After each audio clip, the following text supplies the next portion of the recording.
मैं अपना खोज पत्र पंजाबी पछाण के डायस्पोरिक संदर्भ पंजाबी कहानी के हवाले नाल तुहाडे सामने रखना चाहती हाँ। मेरे को 3 आधार बिंदु ने, एक है पंजाबी पछाण, दूसरी है उन्होंने डायस्पोरिक संदर्भ, ते तीसरी है पंजाबी कहानी जिहड़ी प्रवासी कहानी के नाम से साडे कोल आ रही है। पंजाबी पछाण के विलक्षण पहलू किहड़े ने, पंजाबी बंदे दियां घाड़तां, पंजाबी बंदे दियां खसलतां दे पछाण चिन्ह किहड़े ने, और इस घाड़त विच, इस विरासत दे विच साडा सदियों का इतिहास, भूगोल, सभ्याचार किवें कार्यशील है। पंजाबी बंदे नूं इस विरासत ने किहड़े गुण, किहड़े लक्षण, किहड़ियां पहल कदमियां, किहड़ियां वगारां दे योग बनाया, जां इंज कहिए कि पंजाबी बंदा किन्ना गुणां ते मान करदा है, किन्ना गुणां नूं अपनी वडियाई समझदा है, किहड़ियां कदरां कीमतां उसके दिल दे अत नेड़े ने और किहड़ियां उहदे लई गैर जरूरी ने, किहड़े मौके ते माहौल वेख के उसका दिल उछाले मारदा है ते किन्ना गल्लां तो वो पासा वटदा है, किन्ना तो त्रैंदा है जां किन्ना नूं बोलदा ही नहीं। इहदे बारे असीं सारे कुछ ना कुछ जाणदे हां ते कल तो या जदों भी असीं कदे पंजाबीयत बारे या पंजाबी विरासत बारे गल करदे हां तो असीं अक्सर इन्हां गल्लां दा जिक्र करदे हां। ਇਹ ਉਹ ਸਾਰੇ ਪਸਾਰ ਨੇ ਜਿਹੜੇ ਪੰਜਾਬੀ ਪਛਾਣ ਨੂੰ ਨਿਰਧਾਰਿਤ ਕਰਦੇ ਨੇ, ਪਰਿਭਾਸ਼ਿਤ ਕਰਦੇ ਨੇ ਜਾਂ ਉਸਦੀ ਘਾੜਤ ਦਾ ਨਿਆਰਾ ਸਬਬ ਬਣਦੇ ਨੇ। ਹੁਣ ਵੇਖਣਾ ਇਹ ਹੈ ਕਿ ਜਿਹੜੇ ਡਾਇਸਪੋਰਿਕ ਸੰਦਰਭ ਨੇ, ਜਦੋਂ ਬੰਦਾ ਆਪਣੀ ਮਾਤ ਭੂਮੀ ਤੋਂ ਦੂਰ ਹੈ ਤਾਂ ਇਹ ਸੰਦਰਭ ਪੰਜਾਬੀ ਪਛਾਣ ਦੀਆਂ ਕਿਹੜੀਆਂ ਖਸਲਤਾਂ ਨੂੰ ਨਵੀਂ ਊਰਜਾ ਦਿੰਦੇ ਨੇ ਜਾਂ ਇੰਜ ਕਹੋ ਕਿ ਉਸਦੇ ਪ੍ਰਫੁੱਲਤ ਹੋਣ ਲਈ ਮੌਕਾ ਤੇ ਮਾਹੌਲ ਪੈਦਾ ਕਰਦੇ ਨੇ, ਤੇ ਦੂਜੇ ਪਾਸੇ ਕਿਹੜੇ ਨੇ ਜਿਨ੍ਹਾਂ ਨੂੰ ਵੰਗਾਰ ਮਿਲਦੀ ਹੈ, ਬਗਾਨੀਆਂ ਧਰਤੀਆਂ ਤੇ ਉਹਨੂੰ ਕਿਹੜੀਆਂ ਖਸਲਤਾਂ ਛੱਡਣ ਲਈ ਕਿਹਾ ਜਾਂਦਾ ਹੈ, ਕਿਹੜੀਆਂ ਮਾੜੀਆਂ ਗਿਣੀਆਂ ਜਾਂਦੀਆਂ ਨੇ, ਕਿਹੜੀਆਂ ਛੱਡਣ ਲਈ ਉਹਨਾਂ ਤੇ ਦਬਾਅ ਪੈਂਦਾ ਹੈ, ਕਿਹਨਾਂ ਨੂੰ ਛੱਡਣ ਲਈ ਉਹ ਤਿਆਰ ਹੋ ਜਾਂਦਾ ਹੈ ਤੇ ਕਿਹਨਾਂ ਨੂੰ ਉਹ ਕਿਸੇ ਕੀਮਤ ਤੇ ਵੀ ਛੱਡਣਾ ਨਹੀਂ ਚਾਹੁੰਦਾ। ਸਿਧਾਂਤਕ ਸ਼ਬਦਾਵਲੀ ਵਿੱਚ ਇਸ ਨੂੰ ਅਸੀਂ ਪੰਜਾਬੀ ਪਛਾਣ ਦੀ ਡਾਇਸਪੋਰਿਕ ਕੰਸਟਰਕਸ਼ਨ ਜਾਂ ਟਰਾਂਸਫਰਮੇਸ਼ਨ ਵੀ ਕਹਿ ਸਕਦੇ ਹਾਂ। ਮੈਂ ਤੁਹਾਡੇ ਨਾਲ कहानी के हवाले नाल ये साझा करना चाहती हाँ कि ये कहानी किहो जिहियां कंसुआं दे रही है। कहानी की विधा जी है वो एक अपनी समर्थ है, वो साडे बहुत निकटी, निजी और साडे रोजमर्रा की जिंदगी दी जिहड़ियां मुसीबतां ने, आकांक्षावां ने, उसनूं ही जुबान दे सकती है। उस कोल बहुत वड्डा जिंदगी का पैनोरमा देने की इजाजत उहदे कोल नहीं हुंदी। और पंजाबी बंदा अपनी रोजमर्रा की जिंदगी में इन्हां घाटतां नूं किवें महसूस करता है, ये मैं तुहाडे नाल साझा करांगी। जदों असीं डायस्पोरिक लिखतां दे हवाले दे नाल या कहानी नूं पढ़दे हां तां कहानी सिर्फ ये नहीं है कि वो उस बंदे दे निजी निकटी अनुभवी या धुरंगरले प्रगटावे ने, इस तो किते वध इह है कि पार सभ्याचारक ते पार सभ्यतामूलक स्थितियां दे विच साडीआं शनाख्तां जिहड़ियां ने ओह किवें मसलिਆਂ ਦਾ ਧੁਰਾ ਬਣਦੀਆਂ ਨੇ, ਇਹ ਵੀ ਇਸ कहानी के हवाले ਨਾਲ ਅਸੀਂ समझ सकते हैं ਜਾਂ ਉਹਨਾਂ ਬਾਰੇ ਵੀ ਅਸੀਂ ਕੋਈ ਰਾਏ ਬਣਾ ਸਕਦੇ ਹਾਂ। ਜਿੱਥੋਂ ਤੱਕ ਪਛਾਣ ਦਾ ਮਸਲਾ ਹੈ, ਪਛਾਣ ਦੀ ਘਾੜਤ ਇੱਕ ਗੁੰਝਲਦਾਰ ਵਰਤਾਰਾ ਹੈ।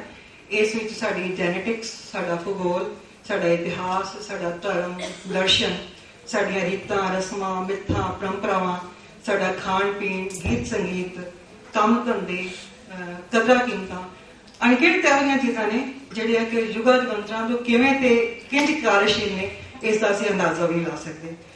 और कुछ साडी जिहड़ी इक नाम हैगी है, पछाण है, इस नूं कुछ निशानियां साडी नस्ल दिंदी है। साडा रंग काला है, गोरा है कि भूरा है, साडियां अखां कालियां ने, नीलियां ने कि चुन्नियां ने, साडे वाल काले ने, सुनहरे ने कि घुंघराले ने, नक जिहड़े हैगे ने तिखे ने कि फिड्डे ने। ये चीज़ जिहड़ी हैगी बंदे दी नस्ल तय करदी है। ये साडी जेनेटिक्स के नाल जुड़ियां हुई एक जटिल प्रक्रियावां ने और किसी हद तक ये किसी भी पछाण दे स्थाई चिन्ह ने जिन्हां तो असीं सौखे किते निजात हासिल नहीं कर सकते। जेनेटिक्स दीयां नवीं खोजां भावें साई दे नक्श घड़न दे विच पहल दर्शा रही ने ते हर तरह की नवीं जिहड़ी खोज हैगी इस पासे चल रही है, पर आम हालतां दे विच बंदे दा इस पछाण दे उत्ते कोई भी काबज नहीं हो सकता या कंट्रोल नहीं कर सकता। इस करके इन्हां चिन्हां दी निरंतरता दे नाल ही नस्लां ते रंगां दी दुनिया दे सदियां तक बने रहने की गुंजाइश है।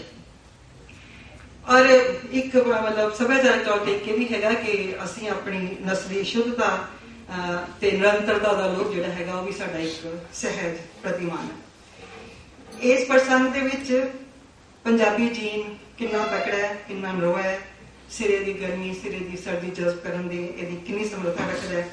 ਔਰ ਪੰਜਾਬੀ ਬੰਦਾ ਆਪਣੀ ਪੰਜਾਬੀ ਦਿੱਖ ਕਰਕੇ, ਆਪਣੀ ਪੂਰੀ ਦਿੱਖ ਕਰਕੇ ਡਾਇਸਪੋਰਿਕ ਹਾਲਤਾਂ ਦੇ ਵਿੱਚ ਕਿੰਨਾ ਪ੍ਰਸ਼ਨਾਂ, ਕਿੰਨਾ ਵੰਗਾਰਾਂ ਦੇ ਰੂਬਰੂ ਹੈ, ਇਸ ਬਾਰੇ ਸੰਕੇਤ ਮੈਂ ਬਾਅਦ ਵਿੱਚ ਕਰਾਂਗੀ।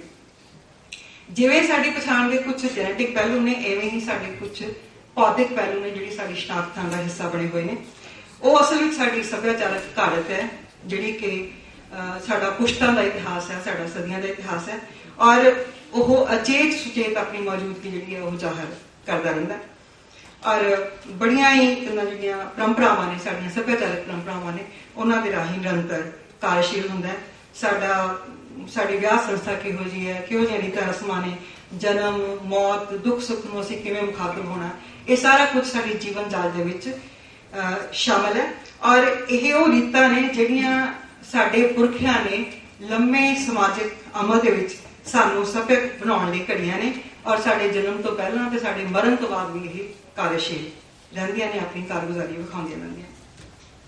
ਸਾਡੀ ਪਛਾਣ ਦਾ ਜਿਹੜਾ ਇਹ ਪਹਿਲੂ ਹੈ, ਇਹ ਉਵੇਂ ਜਮਾਂਦਰੂ ਤੇ ਸਥਿਰ ਨਹੀਂ ਜਿਵੇਂ ਜੈਨੇਟਿਕ ਪਹਿਲੂ ਹੈ, ਬਲਕਿ ਇਹ ਨਿਰੰਤਰ ਬਦਲਾਅ ਵਿੱਚ, ਨਿਰੰਤਰ ਇਹਦੇ ਵਿੱਚ ਤਬਦੀਲੀ ਆਉਂਦੀ ਰਹਿੰਦੀ ਹੈ। ਪਰ ਸਾਡੇ ਮਨਾਂ ਵਿੱਚ ਇਸ ਦੀ ਪਕੜ ਜਿਹੜੀ ਹੈਗੀ ਉਹ ਬਹੁਤ ਪੀढ़ी ਤੇ ਗਹਿਰੀ ਹੁੰਦੀ ਹੈ। ਸਾਡੀ ਨਸਲੀ, ਧਰਮੀ ਜਾਂ ਸੱਭਿਆਚਾਰਕ ਸ਼ਨਾਖਤ ਜਿਹੜੀ ਮੂਲ ਖਿੱਤੇ ਦੇ ਵਿੱਚ ਇੱਕ ਤਾਕਤ ਹੁੰਦੀ ਹੈ, ਜਿੱਥੇ ਅਸੀਂ ਬਹੁ ਗਿਣਤੀ ਵਿੱਚ ਹੁੰਦੇ ਹਾਂ, ਉਹੀ ਡਾਇਸਪੋਰਿਕ ਹਾਲਤਾਂ ਦੇ ਵਿੱਚ ਉਹੀ ਪਛਾਣ ਇੱਕ ਚੁਣੌਤੀ ਬਣ ਜਾਂਦੀ ਹੈ। ਕਿਉਂਕਿ ਸਾਡੇ ਕੋਲੋਂ ਜਿਹੜੀ ਹੈਗੀ ਹੈ ਸੱਭਿਆਚਾਰਕ ਪੋਜੀਸ਼ਨ ਹੈ, ਉਹਦੀ ਰਾਜਨੀਤੀ ਲੁਕੇਲ ਨਾਲ ਬੱਝੀ ਹੁੰਦੀ ਹੈ।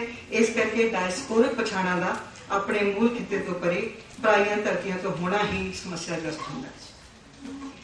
ਸੋ ਜਿਹੜੀ ਡਾਇਸਪੋਰਿਕ ਪਛਾਣ ਹੈ, ਉਹਦੇ ਲਈ ਜਿਹੜਾ ਪਹਿਲਾ ਸਾਹਮਣਾ ਜਾਂ ਪਹਿਲੀ ਵੰਗਾਰ ਹੈਗੀ ਹੈ, ਉਹ ਹੈਗਾ ਕਿ ਮੇਜ਼ਬਾਨ ਸੱਭਿਆਚਾਰ ਦੇ ਨਾਲ ਉਸਦਾ ਰਿਸ਼ਤਾ ਕਿਵੇਂ ਦਾ ਹੋਵੇ ਤੇ ਕਿਸ ਤਰ੍ਹਾਂ ਬਣੇ। ਨਵੇਂ ਮਾਹੌਲ ਨੂੰ ਸਖਾਵਾਂ ਬਣਾਉਣ ਲਈ ਸਾਡੀ ਜਿਹੜਾ ਡਾਇਸਪੋਰਾ ਹੁੰਦਾ, ਉਹਦੀ ਪਹਿਲੀ ਤਰਜੀਹ ਇਹ ਹੁੰਦੀ ਹੈ ਕਿ ਉਹ ਆਪਣੇ ਆਪ ਨੂੰ ਉਹਨਾਂ ਦੇ ਵਿੱਚ ਸ਼ਾਮਲ ਕਰ ਲਏ, ਉਹਨਾਂ ਨਾਲ ਆਪਣੇ ਆਪ ਨੂੰ ਐਸਿਮੀਲੇਟ ਕਰ ਲਏ। ਔਰ ਇਸ ਨੂੰ ਜਿਹੜਾ ਐਡਵਰਡ ਸਈਅਦ ਹੈਗਾ ਉਹ ਆਈਡੈਂਟੀਟੇਰੀਅਨ ਪੋਲਿਟਿਕਸ ਵੀ ਕਹਿੰਦਾ। ਜਦੋਂ ਅਸੀਂ ਇਸ ਸਥਿਤੀ ਨੂੰ ਪੰਜਾਬੀ ਡਾਇਸਪੋਰੇ ਦੇ ਹਵਾਲੇ ਨਾਲ ਦੇਖਦੇ ਹਾਂ ਤਾਂ ਸਾਨੂੰ ਪਤਾ ਲੱਗਦਾ ਕਿ ਜਿਹੜੇ ਸ਼ਨਾਖਤੀ ਚਿੰਨ੍ਹ ਜਾਂ ਜਿਹੜੀ ਜੀਵਨ ਜਾਤ ਸਾਡੀ ਸਹਿਜ ਕੁਦਰਤੀ ਹਿੱਸਾ ਸੀ, ਉਸ ਉੱਤੇ ਵੀ ਕਿਸ ਕਿਸਮ ਦੇ ਦਬਾਅ ਪੈਂਦੇ ਨੇ, ਕਿਹੜੀਆਂ ਪਸੰਦਗੀਆਂ ਸਾਨੂੰ ਛੱਡਣੀਆਂ ਪੈਂਦੀਆਂ ਨੇ, ਕਿਹੜੀਆਂ ਨਾ ਚਾਹੁੰਦੇ ਹੋਇਆਂ ਵੀ ਅਪਣਾਉਣੀਆਂ ਪੈਂਦੀਆਂ ਨੇ, ਕਿਹੜੀਆਂ ਆਦਤਾਂ ਸਾਡੀਆਂ ਮਾੜੀਆਂ ਗਿਣੀਆਂ ਜਾਂਦੀਆਂ ਨੇ, ਕਿਹੜੀਆਂ ਨੂੰ ਪ੍ਰਫੁੱਲਤ ਹੋਣ ਦਾ ਮੌਕਾ ਮਿਲਦਾ ਤੇ ਕਿਹੜੀਆਂ ਅਸੀਂ ਖੁਦ ਨਹੀਂ ਛੱਡਦੇ ਬਲਕਿ ਸਾਨੂੰ ਛਡਾਉਣੀਆਂ, ਸਾਡੇ ਕੋਲ ਛਡਾਈਆਂ ਜਾਂਦੀਆਂ ਨੇ। ਡਾਕਟਰ ਹਰੀਸ਼ ਨਾਰੰਗ ਨੇ ਆਪਣਾ ਇੱਕ ਲੇਖ ਹੈ globalisation, diaspora and cultural identity. ਉਹਨੇ ਜਿਹੜਾ ਡਾਇਸਪੋਰਾ ਦਾ ਵਿਹਾਰਾਂ ਨੂੰ 3 ਤਰ੍ਹਾਂ ਦੱਸਿਆ। ਉਹ ਲਿਖਦਾ ਕਿ ਪੰਜਾਬੀ ਪਛਾਣ ਦੇ ਕੁਝ ਪ੍ਰਗਟਾਵੇ ਅਜਿਹੇ ਸਨ ਜਿਨ੍ਹਾਂ ਨੂੰ ਡਾਇਸਪੋਰੇ ਨੇ ਨਵੇਂ ਮੌਕੇ ਦੇ ਮਾਹੌਲ ਵਿੱਚ ਓਪਰੇ ਨਾ ਲੱਗਣ ਲਈ ਤੱਤ ਫਟ ਛੱਡ ਦਿੱਤਾ। ਜਿਵੇਂ ਉਹ ਕਹਿੰਦਾ ਕਿ ਜਿਹੜਾ ਪੰਜਾਬੀ ਬੰਦਾ ਸੀ ਉਹਨੇ ਆਪਣਾ ਡਰੈਸ ਕੋਡ ਬਦਲਣ ਦੇ ਵਿੱਚ ਕੋਈ ਹਿਚਕਿਚਾਹਟ ਨਹੀਂ ਦਿਖਾਈ। ਕਹਿੰਦਾ ਕਿ 20ਵੀਂ ਸਦੀ ਦੇ ਮੁੱਢ ਵਿੱਚ ਹੀ ਅਨਪੜ੍ਹ ਪੇਂਡੂ ਪੰਜਾਬੀ ਆਪਣੀਆਂ ਤਹਿਮਤਾਂ ਕੁੜਤੇ ਪਜਾਮੇ ਛੱਡ ਕੇ 3 ਪੀਸ ਸੂਟ, ਚੇਨ ਵਾਲੀਆਂ ਘੜੀਆਂ ਪਾਈ ਜੈਂਟਲਮੈਨ ਬਣੇ ਵੈਨਕੂਵਰ ਤੇ ਵਿਕਟੋਰੀਆ ਦੀਆਂ ਸਟਰੀਟਾਂ ਵਿੱਚ ਟੌਰ ਨਾਲ ਘੁੰਮਦੇ ਸਨ। ਕੁਝ ਚਿੰਨ੍ਹ ਅਜਿਹੇ ਸਨ ਜਿਹੜੇ ਮੇਜ਼ਬਾਨ ਸੱਭਿਆਚਾਰ ਵਿੱਚ ਪ੍ਰਵਾਨ ਚੜ੍ਹਨ ਦੀ ਸੁਵਿਧਾ ਲਈ ਜਾਂ ਉਹਨਾਂ ਦੇ ਦਬਾਅ ਹੇਠ ਛੱਡਣੇ ਪਏ। ਉਹਦੇ ਵਿੱਚ ਉਹ ਦੱਸਦਾ ਹੈਗਾ ਕਿ ਪ੍ਰਵਾਨ ਚੜ੍ਹਨ ਦੇ ਲਈ ਸਭ ਤੋਂ ਪਹਿਲਾਂ ਉਹਨਾਂ ਦੀ ਭਾਸ਼ਾ ਸਿੱਖਣੀ ਚਾਹੀ ਤਾਂ ਕਿ ਉਹਨਾਂ ਦੇ ਨਾਲ ਉਸ ਭਾਸ਼ਾ ਦੇ ਵਿੱਚ ਬੋਲਿਆ ਜਾ ਸਕੇ। ਔਰ ਤੀਸਰੀ ਸੀਗੀ ਜਿਹੜੀ ਪੰਜਾਬੀ ਬੰਦੇ ਨੂੰ ਆਪਣੀ ਤਬਦੀਲੀ ਲਿਆਉਣੀ ਪਈ, ਉਹ ਸੀ ਆਪਣੇ ਤੜਕਿਆਂ, ਮਸਾਲਿਆਂ, ਸਾਫ਼ ਸਫਾਈ ਦੇ ਤੌਰ ਤਰੀਕਿਆਂ ਵਿੱਚ ਤਬਦੀਲੀ ਲਿਆਉਣਾ। ਔਰ ਇਹ ਮੇਜ਼ਬਾਨ ਦੀ ਰੈਜ਼ਿਸਟੈਂਸ ਸੀ ਕਿਉਂਕਿ ਉਹਨਾਂ ਨੂੰ ਗੁਆਂਢ ਵਿੱਚ ਵਸਣੋਂ ਜਾਂ ਗੁਆਂਢ ਵਿੱਚ ਵਸਣੋਂ ਉਹ ਇਨਕਾਰੀ ਹੁੰਦੇ ਸੀ। ਪਰ ਸਾਡੀ ਪਛਾਣ ਦੇ ਕੁਝ ਐਸੇ ਪਸਾਰੇ ਹੁੰਦੇ ਨੇ ਜਿਨ੍ਹਾਂ ਨੂੰ ਅਸੀਂ ਛੱਡਣਾ ਨਹੀਂ ਚਾਹੁੰਦੇ, ਜਿਵੇਂ ਕਿ ਆਪਣਾ ਧਰਮ ਕੋਈ ਨਹੀਂ ਛੱਡਣਾ ਚਾਹੁੰਦਾ, ਆਪਣੀਆਂ ਰੀਤਾਂ ਰਸਮਾਂ ਨੂੰ ਹਰ ਕੋਈ ਆਪਣੇ ਨਾਲ ਰੱਖਣਾ ਚਾਹੁੰਦਾ ਹੈ। ਜਦੋਂ ਅਸੀਂ ਇਸ ਸਾਰੇ ਇਹ ਜਿਹੜੇ ਪਛਾਣ ਦੇ ਇਹ ਨੁਕਤੇ ਨੇ, ਇਹਨਾਂ ਨੂੰ ਜਦੋਂ ਅਸੀਂ ਕਹਾਣੀ ਰਾਹੀਂ ਉਜਾਗਰ ਕਰਨ ਦੀ ਕੋਸ਼ਿਸ਼ ਕਰਦੇ ਹਾਂ ਤੇ ਇਹਦੇ ਬੜੇ ਹੀ ਦਿਲਚਸਪ, ਬੜੇ ਬਲਸ਼ਾਲੀ, ਬੜੇ ਵੰਗਾਰਵੇਂ ਔਰ ਬੜੇ ਠੋਸ ਪਹਿਲੂ ਸਾਹਮਣੇ ਹੁੰਦੇ ਨੇ। ਮਸਲਨ भी पंजाबी बंदा उद्यमी है, जोखम उठा सकता है, बेहतर मौकों की तलाश में बेहतर जिंदगी लिए मुश्किलों से हेठ सकता है। बल्कि मैं कहना चाहूँगी कि आर्थिक पदार्थक खुशहाली पंजाबी बंदे के अंदर किवें धुरका क्रमी हुई है, इस दे लई वो अपने परिवार के भविख नूं बनाउण लई किवें जूझदा है ते किवें सब कुछ दा ला दिंदा है। इस पछाण नूं पंजाबियों के प्रवास ने होर गूढ़ा किया है, इसकी होर डूंगी गूढ़ी पछाण बनाई है। मतलब मैं सोचती हूँ कि हर बंदा जिन्हें प्रवास किया उसकी एक अपनी कहानी है, और यह कहानी उसके संघर्ष की, उसके साहस की, उसकी सफलता की कहानी है। और हर बंदे ने सफल होकर दसिया कि पंजाबी बंदे की असल पछाण का एक पछाण चिन्ह यह है। जी असी आर्थिक स्पेस मल्ली है, जी राजनीतिक स्पेस मल्ली है, जी समाजिक स्पेस लिए तांग रहे है, वो सारा पंजाबी बंदे दी पहलकदमियां का, उसके किरत विच विश्वास रखने का, उसके समाज तो निर्लेप होकर जीने की थां दे हसदियां खिड़ंदियां पहनदियां अगे होकर चलने के चाह का प्रतिमान का संकेत करते। एक पासे कमाउण का, खर्चण का, किरत उत्ते अपना हक जताउण का, और अपने जिस समाज में रह रहा है वो अपनी होंद हस्ती की पछाण बनाने का। एक तो यह है कि उन्होंने मौकों को रुखसत किया, इसनूं मैं छड्ड के कहनी है कि एक ऊर्जा रखने वाली कौम जी है उसकी पछाण उसने सारी दुनिया को पंजाबी बंदे ने दी है। पर इस पछाण को जो असीं पंजाबी बंदे की अपनी ते पंजाबियों नाल वाह पैण वाले होर रंगा नस्लों की दृष्टि नाल देखदे हां तां की संकट, की दुश्वारियां, की प्रतिकरण, की दिक्कतां सानूं खांदियां ने, इहदे बारे भी कहानी बहुत दिलचस्प झोखे दिंदी है। दो पक्षों मैं गल करना चाहांगी, एक यह कि बाकी दूजे जिहड़े हैं साडे बारे की सोचते हैं, ते एक यह कि असीं दूजिआं नूं कित्थे रखदे हां। ਉਹਦੇ ਚ ਹੈਗਾ कि रंगा नस्लों ਦੇ ਵਿੱਚ ਜਿਹੜੀ ਸਾਡੀ ਪੰਜਾਬੀਆਂ ਦੀ ਪਛਾਣ ਬਣਦੀ ਹੈ ਉਹ ਸਾਡੀ ਪੂਰੀ ਦਿਖਦੀ ਹੈ, ਜਿਸ ਨੂੰ ਦੂਜੇ ਜਿਹੜੇ ਹੈਗੇ ਨੇ ਉਹ ਜਾਂ ਗੋਰੇ ਜਿਹੜੇ ਹੈਗੇ ਨੇ ਉਹ ਡਰਟੀ ਬਲੈਕ, ਬਾਸਟਰਡ ਪਾਕੀ ਜਾਂ ਕਾਲੀਆਂ ਸਰਾਲਾਂ ਕਹਿ ਕੇ ਹੋਰ ਭੈੜਾ ਬਣਾ ਦਿੰਦੇ ਨੇ। 9/11 ਤੋਂ ਪਹਿਲਾਂ ਦਰਸ਼ਨ, ਧੀਨ, ਸਵਰਨ ਚੰਦਨ, ਬਹੁਤ ਸਾਰੇ ਕਹਾਣੀਕਾਰ, ਤੇ 9/11 ਤੋਂ ਬਾਅਦ ਜਗਜੀਤ ਬਰਾੜ, ਪ੍ਰੋਫੈਸਰ ਹਰਭਜਨ ਸਿੰਘ ਜਾਂ ਰਾਣੀ ਨਗਿੰਦਰ ਨੇ इस नस्ली वितके नूं, नस्ली हिंसा नूं ते हेट क्राइम नूं जिवें उभारिया। यह दसदा है कि पंजाबी डायस्पोरा जिहड़ा आर्थिक तरक्की कर रहा है, जिहड़ा मेहनत ते योग्यता दे नाल उत्थे थां लै रहा, पर उन्हां दी जिहड़ी खुशी है, जिहड़ी उनकी चैन है, उन्हां दी जिहड़ी असुरक्षता हैगी है, ओह उन्हां दी दिख करके ही सामत है। और जिहड़ियां कहानियां कदे कदे इस एसिमिलेशन की चुगली करदियां होंदियां सी, हुण उन्होंने भी इस ऑप्शन दिते हमेशा हमेशा लिए काटा मार दिता। और मैं मतलब इस बार सिर्फ 3 नुकते संकेत करना चाहूँगी टाइम की घट करके कि पंजाबी शुरू तो किसी कट्टरता के मुताब नहीं है। एक निक्की जी कहानी का जिक्र करना चाहूँगी कि एक पाकिस्तानी लेखक मसूद अशार की कहानी आई छतरी, वो जो एक मुसलमान पात्र है वो कह रहा है कि मेरे बाबे सिख सी, मेरे बाबियां ने बाबे हिंदू सी, जिहड़ियां मेरियां धीआं ने वो जमायके नाल विआह कराउण लगे जां जमायके नाल जाण पर वेले सोचदियां ने कि जमायके भी मुसलमान ने। एक दृश्य होर पेश करता है कि एक कन्ना मतलब जिहड़ा हैगा मौलवी है वो किसी गोरी की छतरी हेठ जा रहा है। कहना मतलब है कि पंजाबियों की जिहड़ी नस्ली शुद्धता सीगी ਉਹਦੇ ਵਿੱਚ ਹੋਰ ਰਲੇਵੇਂ ਹੋਰ ਪਾਉਣ ਦੀ ਜਿਹੜੀ ਗੁੰਜਾਇਸ਼ ਹੈ ਉਸ ਬਾਰੇ ਵੀ ਪੰਜਾਬੀ ਸੁਚੇਤ ਹੈ। ਇਸ ਕਰਕੇ ਨਸਲੀ ਸ਼ੁੱਧਤਾ ਦਾ ਪ੍ਰਤੀਮਾਨ ਜਿਹੜਾ ਹੈਗਾ ਉਸ ਤਰ੍ਹਾਂ ਸਾਡੇ ਜ਼ਿਹਨ 'ਚ ਨਹੀਂ। ਦੂਸਰਾ ਹੈ ਕਿ ਗੋਰੀਆਂ ਪ੍ਰਤੀ ਪੰਜਾਬੀ ਬੰਦੇ ਦੀ ਕੀ ਕਮਜ਼ੋਰੀ ਹੈ, ਇਸ ਨੂੰ ਕਹਾਣੀ ਨੇ ਬਹੁਤ ਸੋਹਣੀ ਤਰ੍ਹਾਂ ਰਜਿਸਟਰ ਕੀਤਾ। ਸਿਰਫ ਦੇ ਵਿੱਚੋਂ ਇੱਕ ਉਦਾਹਰਣ ਵਜੋਂ ਪਰਵੇਜ਼ ਸੰਧੂ ਦੀ ਕਹਾਣੀ ਸਿਰਫ ਇੱਕ ਵਾਰ ਪੜ੍ਹੀ ਜਾ ਸਕਦੀ ਹੈ। ਕਾਲੀ ਔਰਤ ਨੂੰ ਨਹੀਂ ਕਾਲੀ ਸੰਤਾਨ ਨਾ ਹੋਵੇ, ਇਸ ਤੋਂ ਪੰਜਾਬੀ ਬੰਦਾ ਕਿਵੇਂ ਰਹਿੰਦਾ ਹੈ, ਇਸ ਦੇ ਸੰਕੇਤ ਬਹੁਤ ਫਿਕਸ਼ਨ ਦੇ ਵਿੱਚ ਸਾਡੇ ਕੋਲ ਹੈਗੇ ਨੇ। ਤੀਸਰਾ ਹੈਗਾ ਕਿ ਤਿੰਨਾਂ ਰੰਗਾਂ ਵਿੱਚ ਅਸੀਂ ਆਪਣੇ ਆਪ ਨੂੰ ਕਾਲਿਆਂ ਤੋਂ ਵਧੀਆ ਸਮਝਦੇ ਹਾਂ ਤੇ ਗੋਰਿਆਂ ਤੋਂ ਆਪਣੇ ਆਪ ਨੂੰ ਦਰਜਾਬੰਦੀ ਵਿੱਚ ਹੇਠ ਲਿਆਉਂਦੇ ਹਾਂ।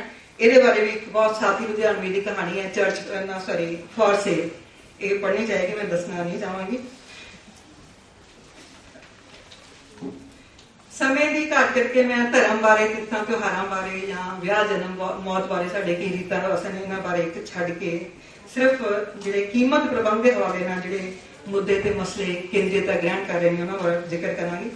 ਉਹਦੇ ਵਿੱਚ ਦੋ ਗੱਲਾਂ ਬਹੁਤ ਖਾਸ ਹੈ। ਇੱਕ ਹੈਗਾ ਕਿ ਡਾਇਸਪੋਰਿਕ ਅਨੁਭਵ ਦੀ ਜੈਂਡਰਡ ਜਿਹੜੀ ਪ੍ਰਕਿਰਤੀ ਹੈ ਉਹਦੇ ਬਾਰੇ, ਔਰ ਦੂਸਰਾ ਹੈਗਾ ਕਿ ਮੇਜ਼ਬਾਨ ਸ਼ਨਾਖਤਾਂ ਦੇ ਨਾਲ ਸਾਡੀ ਜਿਵੇਂ ਅਸੀਂ ਹਾਈਫਨੇਟ ਕਰ ਰਹੇ ਹਾਂ, ਆਪਣੀਆਂ ਸ਼ਨਾਖਤਾਂ ਨੂੰ ਬਚਾਉਣ, ਦੂਸਰੇ ਨੂੰ ਆਪਣੀ ਹੋਂਦ ਦਾ ਅਹਿਸਾਸ ਦਿਵਾਉਣ ਅਤੇ ਸ਼ਨਾਖਤਾਂ ਦੀ ਰਾਜਨੀਤੀ ਨੂੰ ਸਿਧਾਂਤਬੱਧ ਕਰਨ ਦੇ ਵਿੱਚ ਇਹ ਮੁੱਦੇ ਅਹਿਮੀਅਤ ਰੱਖਦੇ ਨੇ। ਔਰ ਨਸਲ ਤੇ ਜੈਂਡਰ ਇਸ ਸੰਬੰਧ ਵਿੱਚ ਮੈਂ ਸਮਝਦੀ ਹਾਂ ਕਿ ਮਹੱਤਵਪੂਰਨ ਸਰੋਕਾਰ ਬਣਦੇ ਨੇ। नारी बारे जगदीश उन्होंने पेपर पढ़िया, पर मैं उसके बारे सिर्फ एक संकेत करना चाहूँगी कि ਜਿਹੜੇ ਘਰਾਂ ਤੋਂ ਦੂਰ ਨਸਲ ਤੇ ਸੱਭਿਆਚਾਰ ਦੀ ਸ਼ੁੱਧਤਾ ਨੂੰ ਸਾਂਭਣ ਰੱਖਣ ਦੀ ਜ਼ਿੰਮੇਵਾਰੀ ਜਿਹੜੀ ਜਿਵੇਂ ਔਰਤ ਤੇ ਪਾਈ ਜਾਂਦੀ ਹੈ, ਔਰ ਦੂਸਰਾ ਹੈਗਾ ਕਿ ਬਾਹਰੀ ਪਰਿਵੇਸ਼ ਦੇ ਵਿੱਚ ਰੰਗ ਨਸਲ ਦਾ ਵਿਤਕਰਾ ਜਿਹੜਾ ਹੈਗਾ ਔਰਤ ਲਈ ਚੌੜਾ ਇੱਕ ਵੰਗਾਰ ਬਣ ਜਾਂਦੀ ਹੈਗੀ ਹੈ। ਉਹਦੇ ਵਿੱਚ ਜਿਹੜਾ ਅਨੁਭਵ ਕਹਾਣੀਆਂ ਦੇ ਰਾਹੀਂ ਆ ਰਿਹਾ ਹੈਗਾ, ਉਹ ਜਿਹੜੇ ਅਸੀਂ ਸਿਧਾਂਤਕ ਗੱਲਾਂ ਕਰਦੇ ਹਾਂ ਉਸ ਤੋਂ ਕਿਤੇ ਵੱਧ ਹਿਰਦੇ ਵੇਦਕ ਹੈ। ਮੈਨੂੰ ਖੁਸ਼ੀ ਹੋਈ ਕਿ ਉਹ ਗੱਲ ਇਸ ਕਾਨਫਰੰਸ ਨੇ ਰਜਿਸਟਰ ਕਰਨ ਦੇ ਵਿੱਚ ਪੈਰਕਦਮੀ ਲਈ।